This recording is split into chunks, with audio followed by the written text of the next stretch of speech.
Hello everyone, welcome to S Chhabra maths classes. Please subscribe, like and share my channel. आज का हमारा topic है solution of non homogeneous by Cramer's rule. Last lecture में हमने linear equation, system of linear equation के बारे में पढ़ा था और उसके टाइप्स पढ़े थे, जो कि होमोजीनियस और नॉन होमोजीनियस था, और उसकी मैट्रिक्स फॉर्म, ये सब हमने पढ़ा था।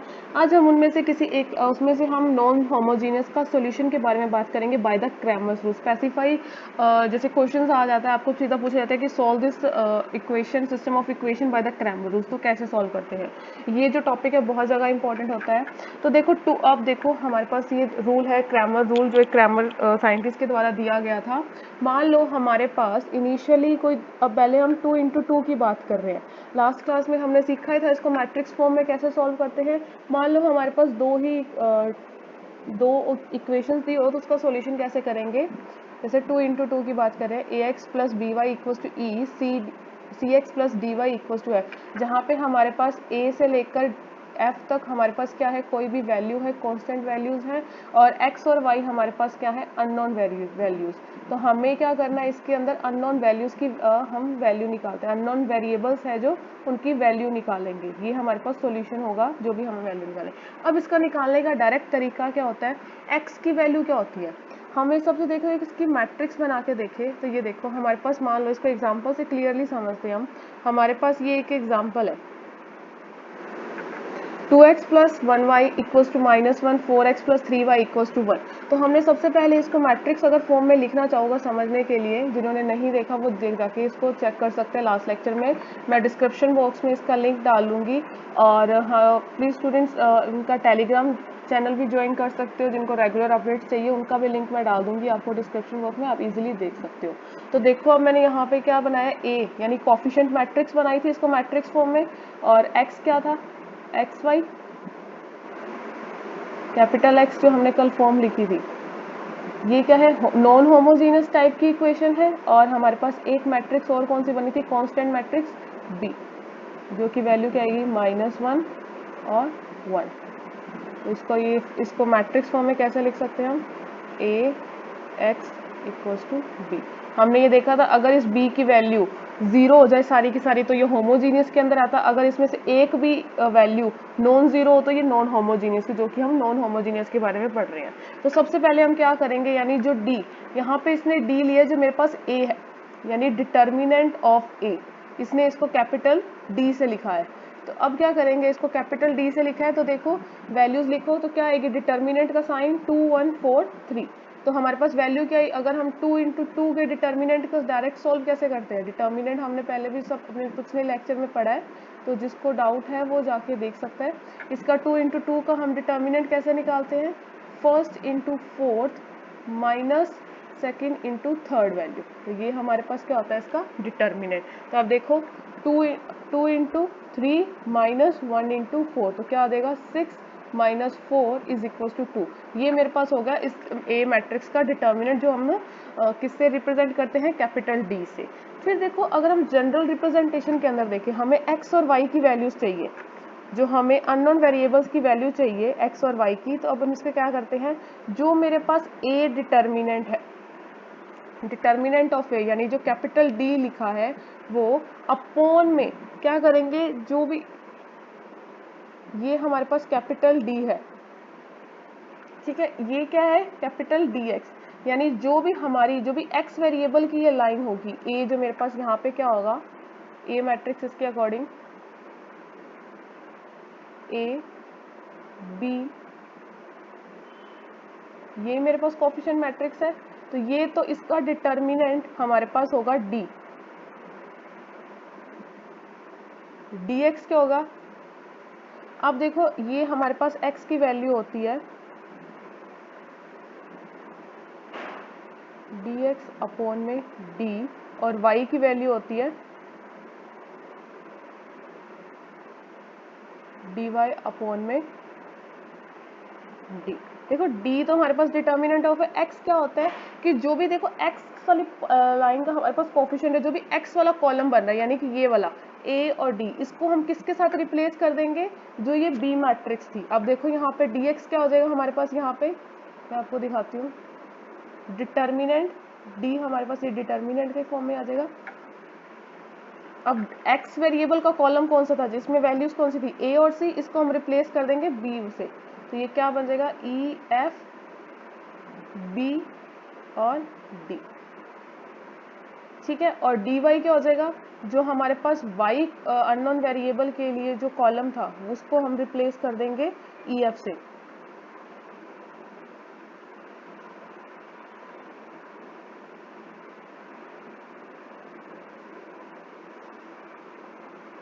आगे वैल्यू dx और dy की। अब वही हम सिंपली मेथड से इसको e into F minus F B into, sorry ये आएगा d आएगा, तो यहाँ पे e into D minus B into F, और यहाँ पे dy की वैल्यू क्या आ जाएगी, a इंटू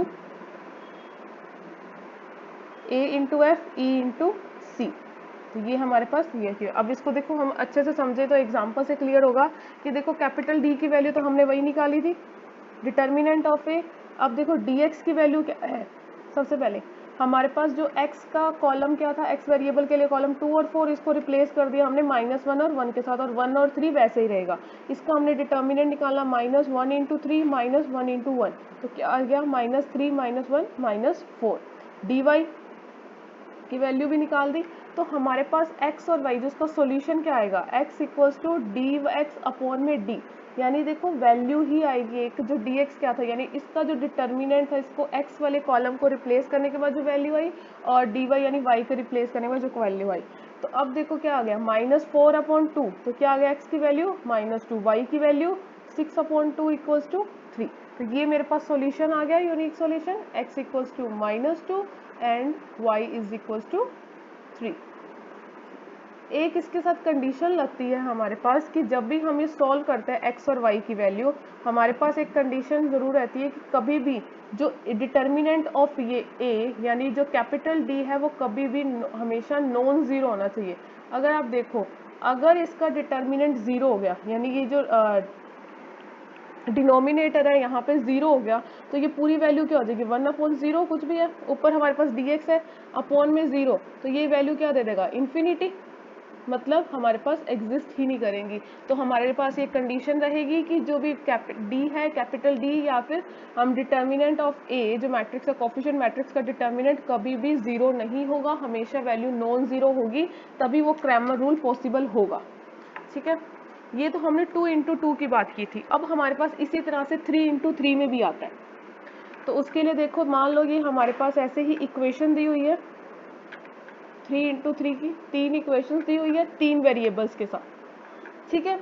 तो अब देखो हमारे पास अब वही क्या निकालनी है, अब जैसे पिछली बार हमने 2 इंटू 2 में किसकी वैल्यूज निकाली थी, x और y की, तो हमने अब 3 इंटू 3 में किसकी वैल्यूज निकालनी है, x, y और z, जो कि यहाँ पे वेरिएबल्स है, x, y, सेम वही मेथड है, बस इसमें 3 वेरिएबल्स और कुछ नहीं है। डिटर्मिनेंट्स आपको निकालने आने चाहिए, जरूरी यहाँ पे यही है। तो देखो हम x की वैल्यू निकालने के लिए हमारे पास फॉर्मूला क्या आएगा, dx अपॉन d। तो सबसे पहले देखो हम यहाँ पे इसको A मैट्रिक्स बना लेते हैं, इसको एक बारी A1 A2 sorry B1 matrix क्या, इसी के जो इक्वेशन के अकॉर्डिंग हमारे पास बनेगी C1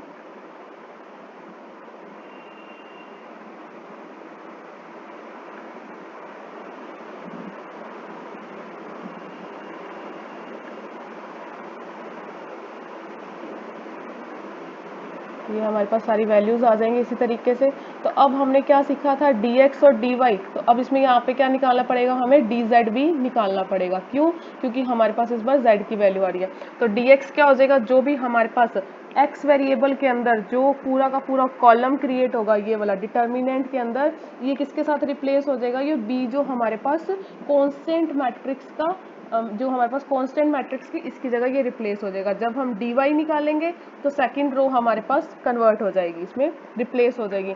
जब हम z की के लिए dz निकालेंगे तो हमारे पास ये हो जाएगा थर्ड कॉलम, इसके साथ रिप्लेस हो जाएगा। अब देखो d तो हमारे पास क्या है, डिटर्मिनेंट ऑफ ए, वही वैल्यूज लिखी हुई है पूरी की पूरी। dx क्या है, फर्स्ट जो कॉलम था x वेरिएबल के जो कोफिशिएंट्स का, वो पूरा किसके साथ रिप्लेस हो गया, d1 d2 d3 के साथ, यानी ये जो कांस्टेंट मैट्रिक्स के साथ। बाकी जो दो कॉलम है वो वैसे के वैसे सेम रहेंगे, फिर इसका डिटर्मिनेंट निकाल के सॉल्व कर लेंगे। dy में देखो फर्स्ट और थर्ड कॉलम सेम है, सेकंड यानी जो y वेरिएबल का हमारे पास, जो y वेरिएबल के कोफिशिएंट का जो हमारे पास कॉलम बन रहा था वो रिप्लेस हो गया इसमें। इसी तरह से dz के लिए भी देखो, first column same, second column same और थर्ड कॉलम रिप्लेस हो गया हमारे पास इसके साथ, ठीक है। इसी तरह से हमारे पास डिटर्मिनेंट की वैल्यू आएगी। सोल्व हम इसको भी क्वेश्चंस के थ्रू भी देखते हैं। वही सेम कंडीशन इसमें भी लागू होगी कि जो हमारे पास डी है यानी डिटर्मिनेंट ऑफ कोफिशिएंट मैट्रिक्स हमेशा क्या होना चाहिए, नॉन जीरो। अगर वो जीरो हो गया तो हमारे लिए वो क्रैमर रूल नहीं, उस पर फॉलो नहीं कर पाएगा। इसका एग्जाम्पल देखो और अच्छे तरीके से देखना है तो इस तरीके से कुछ, अब देखो कई बुक्स में आपको दोनों तरीके से लिखा होता है। इस फॉर्म में x की वैल्यू ली होगी, लिखी होगी, पूरे डिटर्मिनेंट को शो करके देखो इसने रेड लाइन इसलिए शो की है, इसने क्या चीज़ें रिप्लेस की है। या फिर कई बार इसमें x की वैल्यू, जो पिछली बार मैंने अभी पिछली साइड में देखा है तो आपने x की वैल्यू क्या लिखी है, dx अपॉन dy dy। तो किसी भी फॉर्म में लिखा जा सकता है, आपको कंफ्यूज नहीं होना है, सिर्फ आपको कंसेप्ट क्लियर रखना है कि क्या कैसे सॉल्व करते हैं। देखो एग्जाम्पल देखते हैं इसके अंदर। देखिए सबसे पहले हमें देखो डी निकालो, डिटर्मिनेंट ऑफ ए मैट्रिक्स। इसके लिए सबसे पहले ज़रूरी क्या है हमारे पास, वैल्यूज़ लिखना। तो देखो इसी जिस फॉर्म में इक्वेशन है उसी फॉर्म में हमें लिखना है। क्या है हमारे पास, कोफिशिएंट 2 3 -5 1 1 -2 -1 सॉरी, और यहाँ पे x का हमारे पास कोई कोफिशिएंट है तो हम यहाँ पे क्या लिखेंगे, 0x। ये हमने कल सीखा था लास्ट क्लास के अंदर, 0x + 2y 2 + 1। तो ये हमारे पास b डिटर्मिनेंट की वैल्यू आ गई। और हमारे पास b मैट्रिक्स क्या है, यानी कांस्टेंट मैट्रिक्स क्या है, 1 2 8, जिसको हम रिप्लेस करेंगे dx dy dz के अंदर। तो देखो जब हम dx कर रहे हैं तो मैंने फर्स्ट कॉलम को रिप्लेस किया और dy को किया तो सेकंड कॉलम को रिप्लेस किया और dz किया तो मैंने इस थर्ड कॉलम को रिप्लेस किया। तो अब इसको सॉल्व करने पास डिटर्मिनेंट आप देखो किसी भी कॉलम में किसी भी मैट्रिक्स की हेल्प से सॉल्व कर सकते हो, ये हमने सीखा है। जैसे मैं आपको एक डिटर्मिनेंट यहाँ की वैल्यू सॉल्व करके बताती हूँ कि मैं इसको फर्स्ट कॉलम की हेल्प से सॉल्व करती हूँ, क्योंकि मैंने आपको बोला था कि मैं जिसमें ज़ीरो हो जाएगा उससे करूँगी। तो देखो 2 -1 और 0, ये चीज़ें मैंने देखी थी कि इन चार मेरे पास एलिमेंट्स में क्या लगेगा, माइनस लगेगा आगे। तो देखो 2 के लिए क्या आ गया, ये वाला कॉलम छोड़ा और ये रो और ये कॉलम छोड़ा, तो क्या आया 1 × 1 -2, तो क्या आ जाएगा 1 + 2, ठीक है। -1 तो हमारे पास यहाँ पे है ही है, ठीक है। अब -1 है तो ये वाले रो और ये कॉलम छोड़ा तो क्या आया 1 × 3। मैं इसको करती हूँ,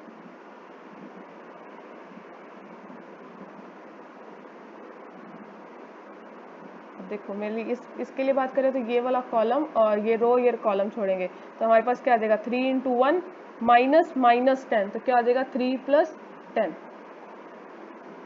जिनको दिक्कत आ रही है डिटर्मिनेंट सॉल्व करने में तो वो पीछे लेक्चर पे भी विजिट कर सकते हैं, उसमें सब कुछ डिटर्मिनेंट को अच्छे से बताया गया है कि कैसे सॉल्व करना है, ठीक है। इसके बाद देखो मैं 0 के लिए बात करूंगी, भले आप जिनको नहीं आता ये रो और ये कॉलम छोड़ेंगे तो 3 -5 क्या आ जाएगा 3 + 5। वैसे इसको निकालने की ज़रूरत ही नहीं है क्योंकि बाहर इसके क्या है 0, तो ये पूरा का पूरा वैल्यू क्या देगा मेरे को 0। तो अब वैल्यू क्या यहाँ पे आ गई 2 × ये क्या हो गया 3 × 6 -13, तो वैल्यू क्या आ गई मेरे पास -7। तो d की वैल्यू आ गई मेरे पास -7। इसी तरह से मैं dx dy और dz की वैल्यू निकालूंगी तो -20 -7 और 14 मेरी वैल्यू आ जाएगी। तो इससे मेरे पास सॉल्यूशन क्या आया, x की वैल्यू क्या है dx अपॉन d, तो dx की वैल्यू क्या है -7 अपॉन में -7, तो ये कैंसिल होकर क्या आ जाएगा, माइनस माइनस भी कैंसिल हो गया, 7 7 भी, तो आगे वैल्यू 1। इसी तरह से y की वैल्यू क्या आएगी dy अपॉन में d, तो dy की वैल्यू क्या है मेरे पास -21 अपॉन में d की वैल्यू क्या है -7, तो माइनस माइनस भी कैंसिल हो गया, तो इसको ये किससे जाएगा 3 पे, तो y की वैल्यू आ गई मेरे पास 3। इसी तरह से जब मैं z निकालूंगी तो मेरे पास क्या आ गया 14 अपॉन में -7, तो 7 को मैं 14 से काटूंगी तो क्या आ जाएगा, कैंसिल आउट करूंगी तो क्या आ जाएगा 2 पे जाएगा, और मेरे पास z की वैल्यू क्या आ जाएगी -2, क्योंकि माइनस कैंसिल नहीं हुआ इस बार। तो मेरे पास z यानी अननोन मैट्रिक्स की x की वैल्यू क्या आएगी, पूरी आप मैट्रिक्स के फॉर्म में भी लिख सकते हो। x की वैल्यू थी 1, y की वैल्यू थी 3 और z की वैल्यू -2। तो ये मेरे पास अननोन मैट्रिक्स यानी x y z की वैल्यू यानी मेरे पास सॉल्यूशन आ गया इस 3 × 3 का। इसी तरह से और क्वेश्चन एक देख लेते हैं, ये भी बहुत अच्छा क्वेश्चन है। वही काम करना है हमें सबसे पहले, इसे सीधा सॉल्व किया है। देखो d की वैल्यू हम क्या निकालेंगे, डिटर्मिनेंट ऑफ a की। सबसे पहले मैट्रिक्स बना ले, क्या बनेगा 3 2 -1 1 -1 5 2 +1। तो z की वैल्यू नहीं है तो यहाँ पे हम क्या लेंगे 0। तो इस डिटर्मिनेंट की वैल्यू निकालूंगी तो मेरे पास क्या आएगा 2। तो इसी तरह से जब मैं dx की वैल्यू निकालूंगी, ये देखो dx अपॉन d है, तो कैसे लिख दो, ये डिटर्मिनेंट इसलिए इसी फॉर्म में लिख दिया। मैंने आपको बोला था या तो dx अपॉन d करके लिख देगा या फिर डिटर्मिनेंट के फॉर्म में पूरा लिख देगा। तो देखो इसको सॉल्व करोगे आप, इसको पूरे पार्ट को। इसमें क्या किया इसने, देखो इस वाले पार्ट को यानी फर्स्ट कॉलम को रिप्लेस किया है किसके साथ 1 -3, 1 -2 और 3, ये देखिए इसमें सेकंड कॉलम रिप्लेस हुआ है और इसमें थर्ड कॉलम रिप्लेस हुआ है। अब देखोगे तो यहाँ पे dx की वैल्यू आ गई 24, dy की वैल्यू आ गई -42 और dz की वैल्यू आ गई -14। तो इस तरह से जब मैं x की वैल्यू निकालेंगे तो ये आ जाएगी 12, y की वैल्यू -21 और z की वैल्यू -7। आप इसको अच्छे तरीके से और लिखना चाहो तो अननोन मैट्रिक्स को ऐसे बना के कैपिटल X से इस तरह से ऐसे लिख सकते हो 12 -21 -7।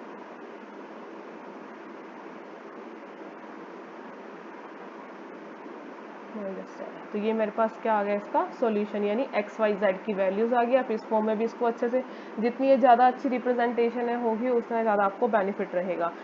कॉम्पिटिटिव एग्जाम में भी कई बार इस तरह से पूछा जाता है कि आपके पास ये आपको क्वेश्चन दे दिया, बोले कि इसका सॉल्यूशन निकालो, तो आपको कोई स्पेसिफाई नहीं होता कॉम्पिटिटिव एग्जाम में कि क्रैमर रूल से या इन्वर्जन मैथड अब जो हम आगे पढ़ेंगे उसके किसकी हेल्प से सॉल्व करना है। वो डिपेंड करता है कि हमारे पास कितना अच्छा जल्दी टाइम है, कैसे हमें टाइम को यूज़ करना है और कितनी जल्दी हमें सॉल्व करना है। बाकी जिनका थ्योरेटिकल पेपर रहता है उनको ये रहता है कि आपके पास स्पेसिफाई किया होता है कि इसको क्रैमर रूल से, जैसे डिप्लोमा फर्स्ट ईयर के अंदर जो मैथमेटिक्स आती है उसके अंदर आपको स्पेसिफाई किया होता है या तो solve this system of equation by the Cramer rule और इन्वर्जन मैथड। तो आपको स्पेसिफाई उसी मैथड से सॉल्व करना पड़ता है, ना कि अपोजिट मैथड से जिसको आपको आता है। इसी तरह से थोड़ा सा कॉम्पिटिटिव में डिफरेंस रहता है। बीएससी में भी स्पेसिफाई होता है जो थ्योरी एग्जाम होता है, तो उसके अकॉर्डिंग आपको हम इसका नेक्स्ट पैटर्न मेथड इसकी नेक्स्ट क्लास में पढ़ेंगे। तो होप सो आपको ये क्लियर होगा। बाकी फिर भी थोड़ा सा एक हम प्रैक्टिस के लिए क्वेश्चन ले सकते हैं। ये भी 3 इक्वेशंस हमारे पास दी हुई है, इसको a, x और b। सबसे पहले अच्छा ये रहता है आपको कि कोई भी आप सॉल्व कर रहे हो तो जो भी लीनियर इक्वेशन है उसको a x equals to b के फॉर्म में तो लिख लीजिए, ताकि हमारे पास दिक्कत नहीं आती बाद में कि किसको रिप्लेस करने। सबसे बेस्ट तरीका रहता है, धीरे धीरे आपको प्रैक्टिस हो जाएगी तो आपके लिए और फ़ायदा रहेगा।